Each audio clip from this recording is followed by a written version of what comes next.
Semiconductors are one of the most vital things in the world. COVID reminded us that, and a bunch of things saw a disruption of supply.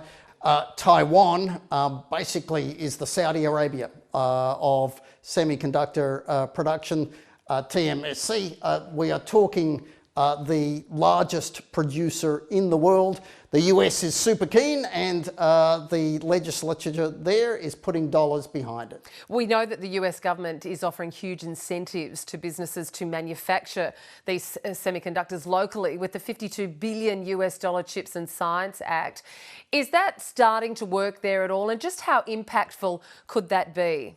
It could be extremely impactful, but it's unlikely to be extremely fast. You know, basically you're talking among the most complicated manufacturing processes in the world, and you know, whoever you're talking about, and no matter their existing strengths in the area, it would take time to build up that strength in the US. What sort of time frame?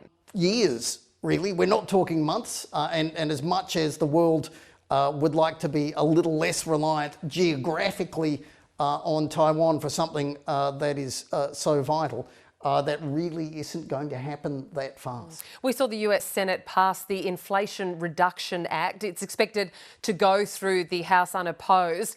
This is, amongst other things, about shoring up supply chains.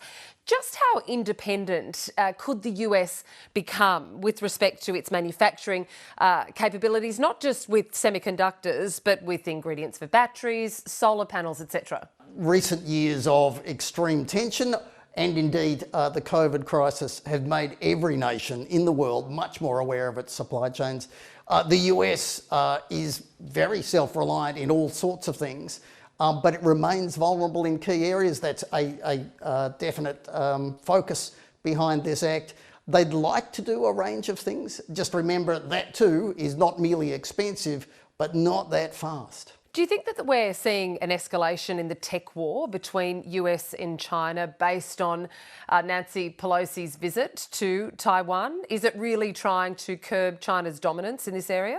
Yes and yes, basically.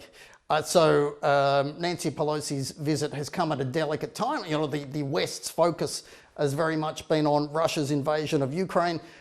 What's happening around China and Taiwan, you know, as important as that is, you know, the West is trying to juggle two lots of geopolitical crises at the same time, and it's a tricky thing, but we need to. One way or other, those tensions between China and Taiwan are not going away, and the world's got to think through some of the implications there. When in power, the Morrison government listed semiconductors as one of 7 industries over which Australia needed to gain national sovereignty. What is the likelihood of Australia achieving that in this current environment and under the new government? There's a genuine case for it. But if it's hard for the US to do it, or certainly for the US to do it anytime soon, it's extremely hard for Australia.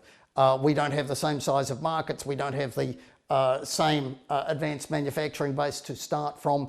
So sure, it is something that we should look at, but people shouldn't expect much action anytime soon. Chris Richardson, thank you.